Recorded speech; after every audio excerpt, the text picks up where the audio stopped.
Alors bonjour à tous, bonjour à toutes et à tous, bienvenue sur dailyfx.fr, morning meeting de 11 heures. Vincent Gann pour vous retrouver ce matin. Brièvement, prenez connaissance de l'avertissement sur les risques.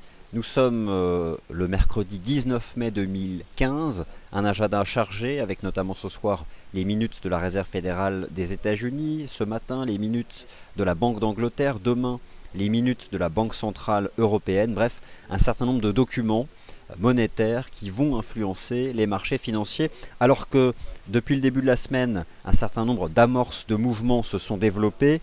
L'amorce d'un mouvement haussier sur le dollar américain, recul du taux de change euro-dollar, l'amorce d'un mouvement haussier sur les indices boursiers au sein de la zone euro. Mais voilà, il faut confirmer ces mouvements, il faut confirmer pour que ces amorces de mouvements deviennent à nouveau des phases directionnelles. Et pour cela, l'analyse technique met en avant des pivots. Les pivots, je vous les cite de tête, 5120 sur le CAC, indice 50 dollars sur le taux de change euro-dollar. Encore des niveaux de prix qu'on retrouve ci et là sur les contrats de pétrole, sur les métaux précieux. Bref, l'analyse technique là sera d'un renfort important pour savoir si ces amorces de mouvement peuvent se transformer en réengagement des tendances de fond. Voilà donc pour l'introduction technique. Maintenant, laissez-moi rapidement revenir sur les fondamentaux récents qui impactent les marchés financiers.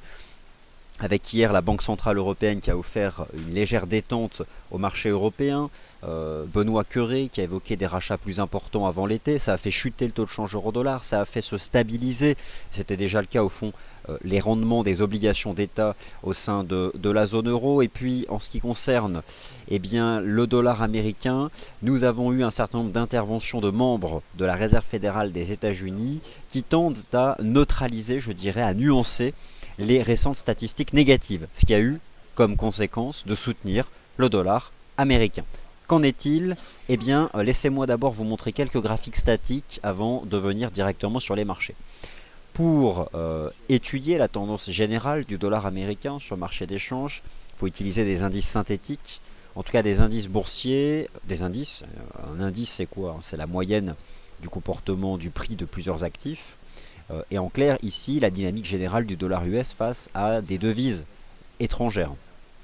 Celui le plus utilisé en salle de marché, dont le mnémonique est DXY, ici en données journalières, permet de voir qu'en réalité, vendredi dernier, le marché du dollar US est tout simplement revenu chercher cette ligne de tendance haussière en place depuis le printemps dernier.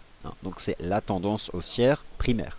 J'apprécie notamment sur l'indicateur technique RSI en données journalières du dollar US, un triple bottom ici, qui m'invite à penser justement que ce marché peut renouer et aller plus haut. Reste qu'il y a ici un pivot technique désormais à franchir sur le DXY à 96 points, que nous retrouvons sur le Dow Jones FXM Dollar Index et qu'il va falloir franchir et confirmer ce soir. Sous les yeux, un autre graphique statique qui montre à la fois la corrélation négative marquée qui s'est déployée en mai entre le prix de l'once d'or et le taux de change du dollar américain sur le marché d'échange. Sur le DXY, il y a un triple bottom sur le RSI du dollar US. Sur le FXM Dow Jones Dollar Index, c'est un double bottom. Reste qu'il faut confirmer en franchissant ce pivot. Je vais revenir dessus à l'aide des graphiques dynamiques.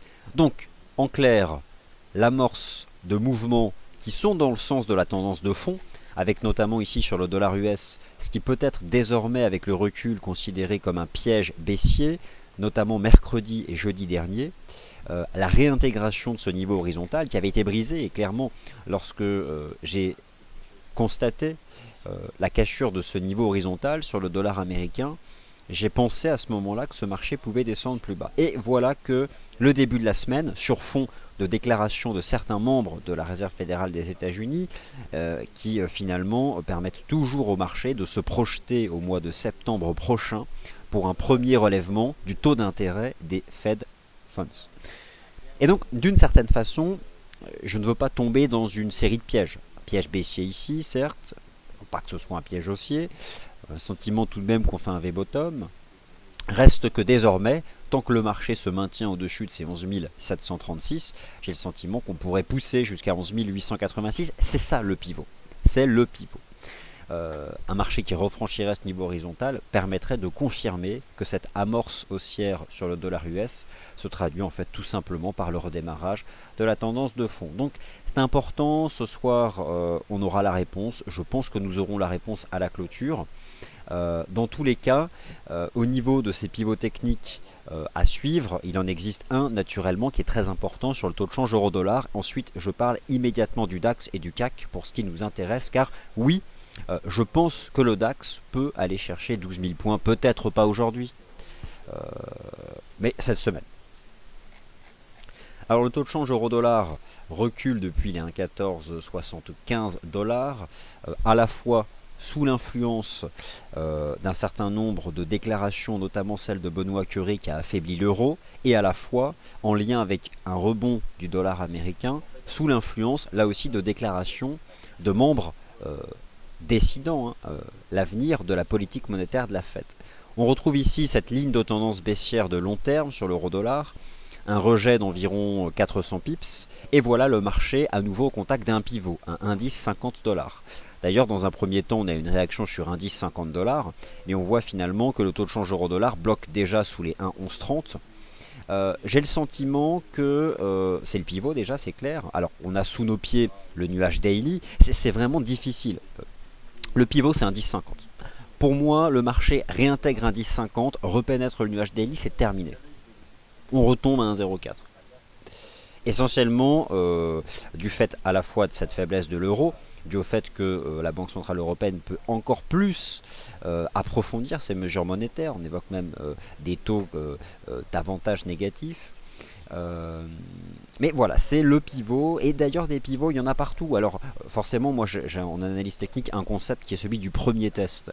Alors forcément, ce matin, on a testé pour la première fois les indices 60, il y a eu une réaction, mais cette réaction, je la trouve franchement pas exceptionnellement bullish. Et d'ailleurs, j'ai le sentiment qu'on pourrait retomber à nouveau en direction de ces indices 50, voire même d'aller chercher ce nuage qui est un indice. Bon, en tout cas, il faut faire des choix, notamment lorsqu'on défend un point de marché.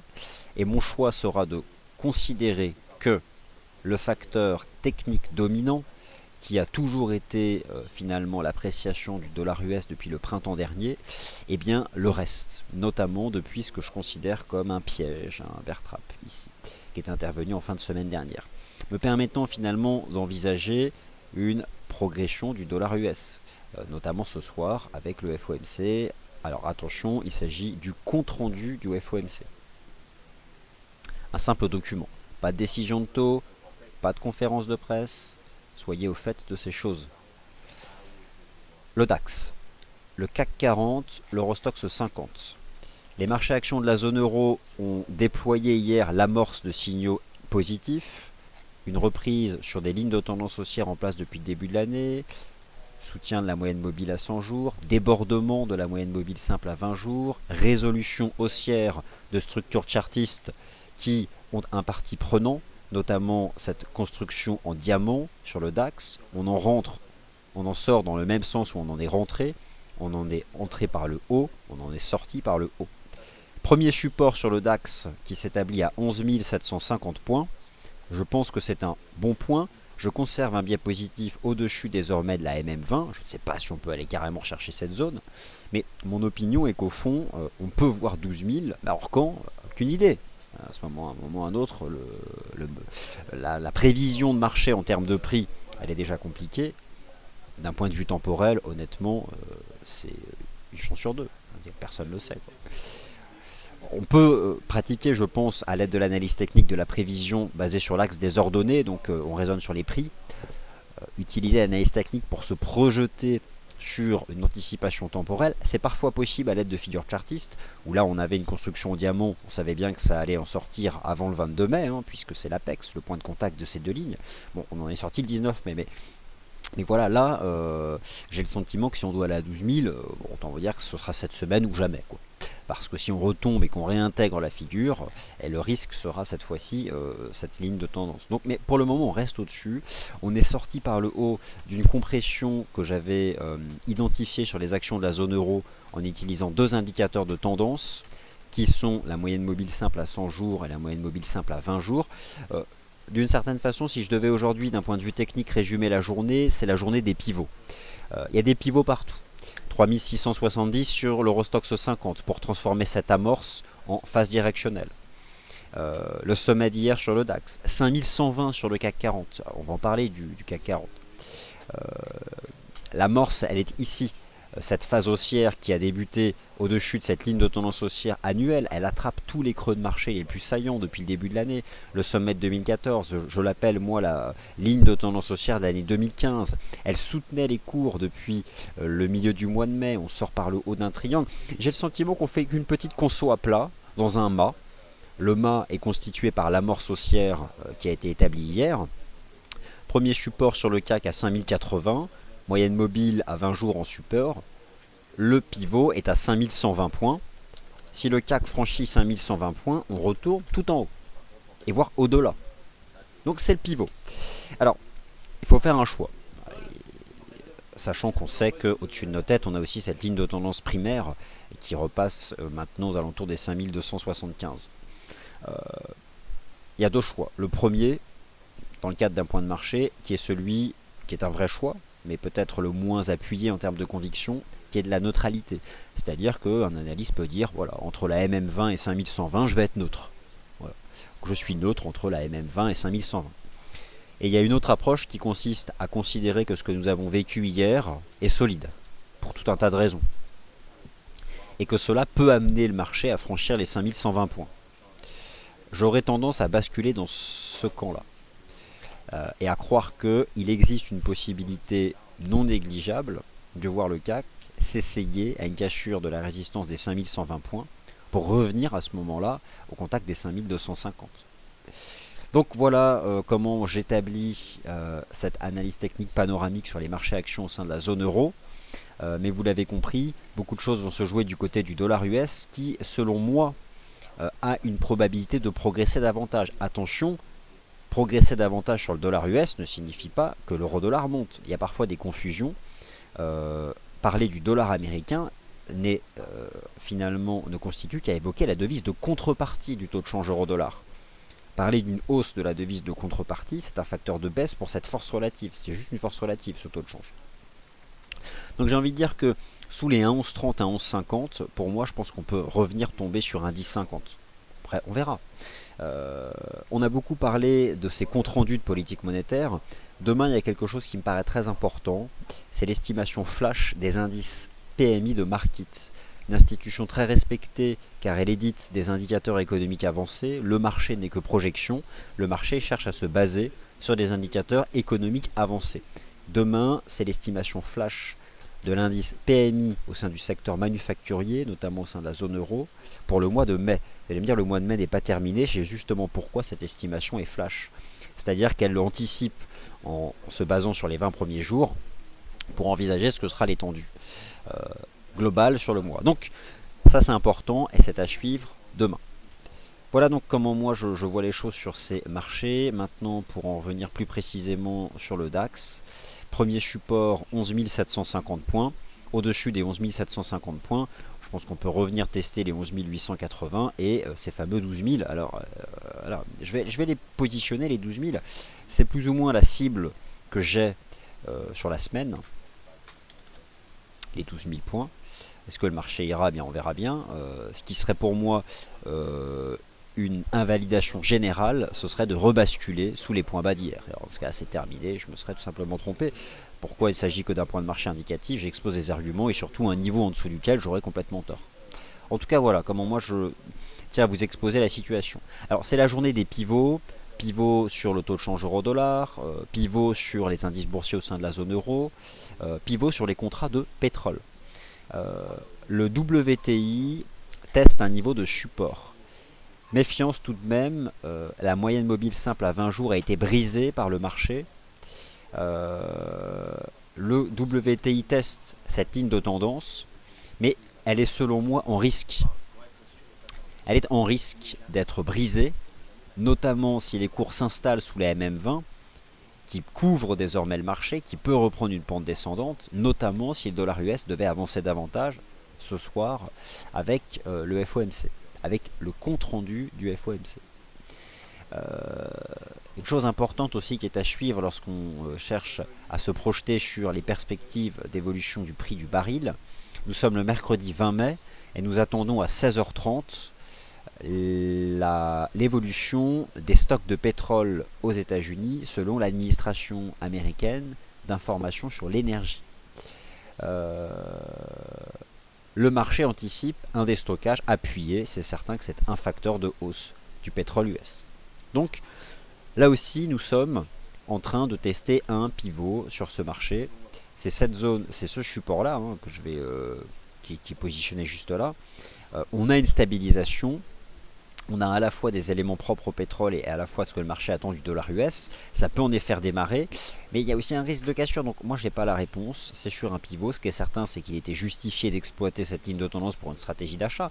On l'a pile poil testé dessus. Ça permettait d'attraper 60 centimes de reprise. Éventuellement, revenir tester la MM20 qui se trouve à 30 centimes au-dessus. Mais à part ça, voilà donc où on est. Nous sommes dans un mouchoir de poche. Il est difficile d'en envisager la suite. Ces niveaux de support sur les contrats pétroliers, ces pivots se retrouvent aussi sur le contrat Brent, qui lui aussi se retrouve enfermé entre 63,90 et la MM20 qui couvre à nouveau les cours. Alors, y a-t-il actuellement de la volatilité réalisée sur le marché des obligations d'État?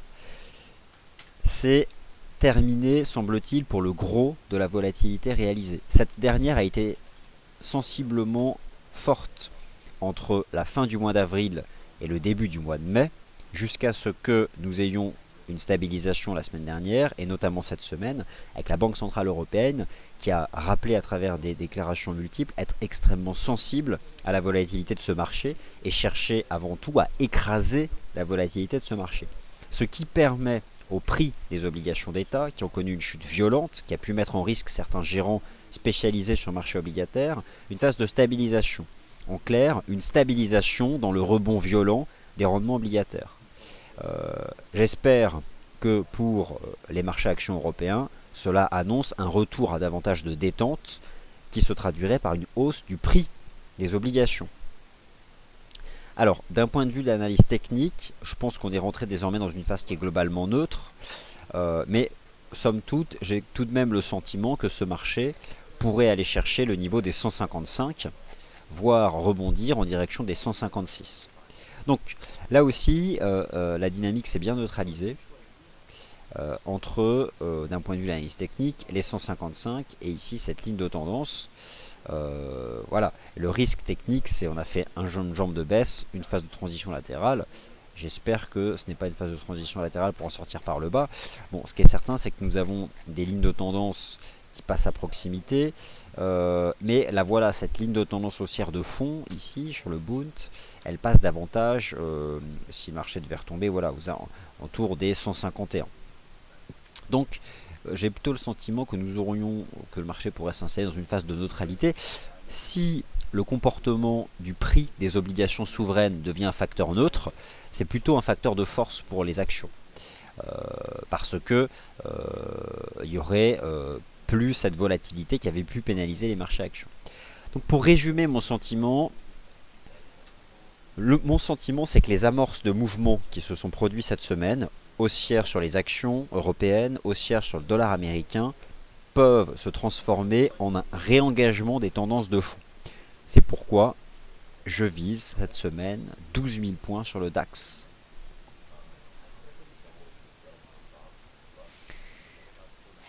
L'once d'or, au mois de mai, a recouvré une corrélation négative assez marquée avec l'évolution du taux de change du dollar sur le marché des changes. L'once d'or a bénéficié certes de l'hésitation forte sur le marché action, mais cette hésitation s'est calmée. L'once d'or a bénéficié du regain de volatilité sur le marché des obligations souveraines. L'once d'or a bénéficié d'une baisse du dollar américain, mais baisse qui s'est neutralisée depuis vendredi dernier, et cette semaine s'est traduite par un rebond du dollar américain qui a mis sous pression le prix des métaux précieux. Ce soir, qu'est-ce qui se joue sur les métaux précieux? Eh bien tout simplement cette corrélation négative avec le dollar américain, qui si il devait confirmer l'amorce des signaux techniques haussiers, mettrait clairement sous pression le prix des métaux précieux, qui depuis le début de l'année de toute façon ne dévoile aucune tendance particulière. Le risque est donc de retomber sur ces marchés. Il existe ici sur l'once d'or une première résistance qui s'établit désormais à 1210 $. Ce qui est négatif en fait, déjà nous avions ici en l'état une divergence baissière H4 qui est bien visible désormais, qui est d'ailleurs désormais l'élément technique qui influence le comportement du prix de ce marché. Ça fait partie, je dirais, des éléments intermarchés qui ont tendance à me faire défendre l'établissement par le dollar US d'un creux majeur intervenu vendredi dernier et qui a été confirmé hier, mais qui doit impérativement être confirmé à la clôture de Wall Street ce soir, suite à la publication du fameux compte-rendu du FOMC. Voilà donc moi ce que je pouvais vous proposer sur le dollar américain. Le compte-rendu de la dernière réunion de la très vénérable Banque d'Angleterre ne provoque rien. Je retrouve exactement le même graphique que j'ai analysé hier avec vous, à savoir un câble, le taux de change GBP-USD qui préserve une ligne de tendance haussière en place depuis début mai, mais qui se retrouve désormais capé par la première résistance qui s'établit ici à 1,55-55. Nous sommes désormais dans ce range. Le risque est désormais du côté de l'USD. Le GBP n'a aujourd'hui aucune volatilité particulière. Si le dollar US devait accélérer ce soir, le GBP-USD pourrait sortir par le bas de cette compression. J'ai donc un biais négatif tant qu'il se maintient sous les 1,55-50. Alors, hier on s'est posé la question, mais finalement, quels étaient les taux de change permettant de déterminer si le dollar US avait établi un creux majeur ou pas en dehors des indices dollars. Bon, alors, on a le pivot technique à 1,1050 sur le taux de change euro-dollar, car clairement, si le taux de change euro-dollar rebascule sous les 1,1050, c'est terminé. Et puis, il y a l'USD-Yen. Alors, sur l'USD-Yen, je vous ai expliqué hier, viser cette résistance, elle a été atteinte, les 120,80. Peut-on progresser davantage sur l'USD-Yen? J'ai ce sentiment. Alors, d'une part, le yen est globalement faible. De toute façon, il l'est ces dernières semaines. J'ai tout de même le sentiment que ce marché sera sorti par l'eau de cette espèce de compression. On tente là de briser les sommets du 13 avril. On arrive dans cette zone à forte volatilité, cet intervalle qui s'établit en réalité entre 120,80 et 121,80, un intervalle d'excès de 100 pips. Pourquoi? On a fait une incursion en décembre 2014, on est retombé. On a fait une incursion mi-mars 2015, on est retombé. Et là, je pense qu'on refait une incursion. Bon, en clair, je pense qu'on peut aller les chercher, ces 121,80. Je pense qu'on peut aller les chercher, essentiellement du fait de ce que pourrait être ce soir la confirmation de cette jambe de hausse sur le dollar américain. Donc, par contre, est-ce qu'on peut aller au-delà? J'en sais rien. Mais j'aurais tendance désormais à croire qu'au-dessus de ce premier support à 120,50, il existe une probabilité qui est importante de voir le taux de change USD-Yen progresser davantage. Et donc on peut utiliser cette ligne de tendance ici. Donc voilà, ça fait partie des taux de change qui soutiennent cette possibilité du dollar US d'aller plus haut. Autre taux de change qui par certains est considéré comme représentatif du positionnement général vis-à-vis du dollar américain, c'est le taux de change USD-CAD. Je n'ai pas changé d'avis, je vise comme hier 1,23. Je vous en ai parlé hier, le marché était en train de casser les 1,22. C'est fait. Premier support, target 1,23.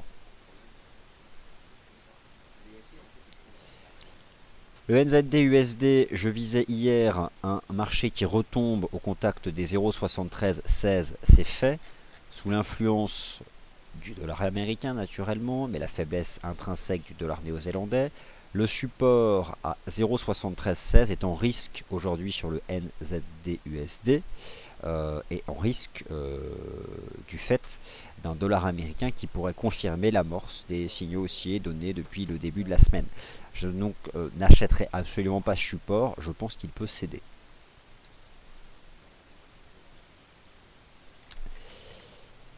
Alors, il est 11h26, je pense avoir couvert indice boursier, dollar américain, les paires majeures et les matières premières essentielles.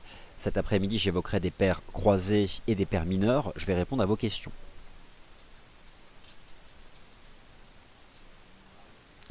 Alors, premier chart que quelqu'un partage, c'est le participant Someone. Bonjour, étant relativement novice dans la pratique du trading, je crois noter une divergence importante sur le Nikkei 225 en weekly. Ok, alors, on va en discuter de ça. Une div n'est pas un élément pour vendre. Euh, J'ai envie de dire que ce qu'elle provoque, alors déjà, elle n'est pas pure dans le sens du terme, dans le sens où la div, pour moi, c'est deux sommets ici très rapprochés en zone de surachat. J'aurais davantage une lecture chartiste en forme de drapeau en réalité, un mât, un drapeau. Qu'est-ce qu'elle produit actuellement, cette contradiction de momentum? Elle ralentit la progression, elle la ralentit. C'est simplement une fonction dérivée des prix. C'est la pente, les indicateurs de momentum. Le RSI est une forme de pente. C'est un ratio glissant entre les séances en hausse et les séances en baisse. Ce qui se traduit sur les prix par un simple ralentissement de la progression. Voilà quel en est l'effet. Mais pour moi, la probabilité reste importante de voir le Nikkei progresser davantage.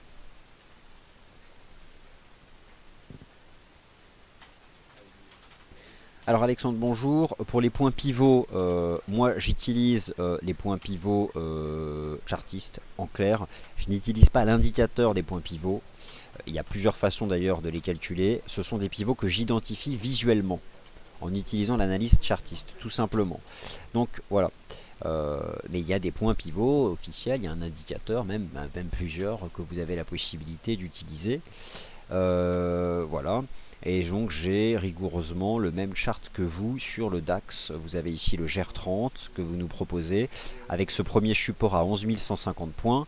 J'ai le même que vous et sur le DAX au-dessus des 11 750 points. Premier support, je pense que ça peut redémarrer. En tout cas, on fait un flat et j'ai l'espoir qu'au-dessus, façon de parler bien sûr, qu'au-dessus de la MM20 et suite à la résolution haussière ici de cette structure en diamant, qu'on puisse aller chercher les 12 000 points cette semaine. Merci pour ce commentaire. L'USD CAD, je l'ai évoqué à l'instant. Alors maintenant des questions sur les marchés actions US. Alors les marchés actions US, étant donné qu'aujourd'hui je vous propose l'émission Wall Street Insider, laissez-moi vous en parler à l'ouverture de la session américaine. Je vous retrouve à 15h30, 15h15 autant pour moi, pour évoquer justement ces marchés actions américains. Alors Renato, une question sur le DAX. Que pensez-vous de la stratégie qui consiste à acheter le DAX à 11 800 points? Alors, moi sur le DAX, pour moi, le premier support s'établit à 11 750. Les stratégies de trading, elles sont à la discrétion des auditeurs de ce point de marché, parce que, comme son nom l'indique, c'est un point de marché, et d'autre part, il ne s'agit pas de conseils de trading. Mais, je vais quand même vous répondre. 11 750 points pour une stratégie de court terme est un niveau horizontal qui peut être utilisé. C'est ce niveau chartiste, c'est le point bas d'hier, forcément. Moi j'ai le sentiment qu'on a fait un grand mât et que le marché propose un flat compris dans environ 50% de la jambe de hausse d'hier. Donc voilà, au-dessus des 11 750, pour une stratégie très court terme, c'est un niveau en dessous duquel on peut mettre un stop par exemple.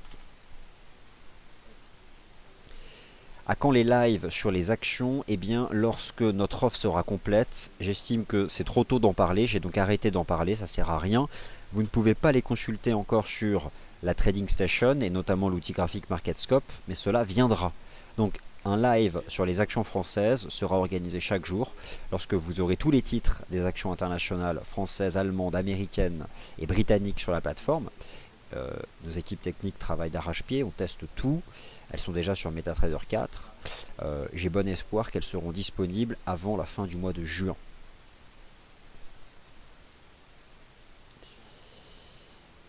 Merci Alexandre pour ce commentaire. Bonjour visiteur. Alors, pour les pivots, tu conseilles d'utiliser quelle formule? Alors, moi je ne suis pas du tout un spécialiste des points pivots. Je sais qu'il y en a plusieurs. Je sais qu'il y a différentes formules. Il y a deux possibilités. Soit je réponds au hasard, en vous disant utiliser les points pivots standards parce que c'est les meilleurs, mais en fait ma réponse elle n'est pas bonne dans le sens où je ne les maîtrise pas, je ne connais pas précisément la formule des différents points pivots qui sont mis à disposition. Je sais comment sont calculés les points pivots standards, mais ne les utilisant pas, je vais vous dire des grosses bêtises. Mieux vaut donc ne rien dire. Voilà, bah écoutez, je pense avoir répondu à une dernière question qui vient d'arriver. Alors, le GBP USD, j'en ai parlé. J'estime que lui aussi est enfermé dans un range qui me semble très étroit, compris entre cette ligne de tendance haussière que vous pouvez tracer en H4. Vous prenez le bas de marché de la mi-mai et le bas de marché du 5 mai, couvert par la première résistance à 1,5550. Le GBP aujourd'hui n'est pas impacté par les minutes de la Banque d'Angleterre. Je pense que le GBP USD va subir tout simplement le comportement du dollar américain. Les choses vont donc se jouer du côté du dollar US. Et pour le moment, j'entrevois un range entre la résistance à 1,5550, qui peut être vendu pour une stratégie de trading, et cette ligne de tendance. Ce range est là, j'ai essayé de le mettre en bleu, et le marché en sortira prochainement. Si le dollar US monte aujourd'hui, on en sortira tout simplement par le bas. Et en effet, le GBP USD il reste haussier de toute façon tant qu'on tient cette ligne de tendance. C'est un canal.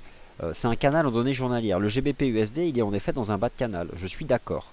Et si on refranchit les 1,5550, eh bien, on reprend la tendance de fond. Mais moi, je pense que, étant donné que ce soir, on va avoir un positionnement décisif vis-à-vis du dollar US, eh bien, je réduis le range à la ligne de tendance et au niveau horizontal des 1,5550. Alors, une question sur le cuivre. Qu'est-ce que je pense du cuivre? Moi, quand je vous ai parlé du cuivre, je visais 3 dollars. Le marché, eh bien, ok, il n'a pas fait 3 dollars, il a fait 2,96. C'est un fait. Je visais 3 dollars quand? Ça fait longtemps que j'en ai pas parlé. Quand j'en ai parlé la dernière fois, on était dans ce petit fanion. Donc, d'ailleurs, je ne devrais pas dire petit fanion parce que fanion, c'est un petit triangle. Donc, on était dans ce fanion. J'en envisageais la sortie par le haut pour viser 3. Un fait de 95. Le marché retombe. D'ailleurs, au final, on observe que les 2,95 c'était précisément ce niveau horizontal. Maintenant, qu'est-ce que j'en pense? J'en pense la chose suivante. Je vais affiner complètement ici l'analyse, d'un point de vue de chartiste. C'est redevenu survendu ici en données 4 heures. C'est un fait. Je vais simplement étudier les bougies japonaises en données journalières.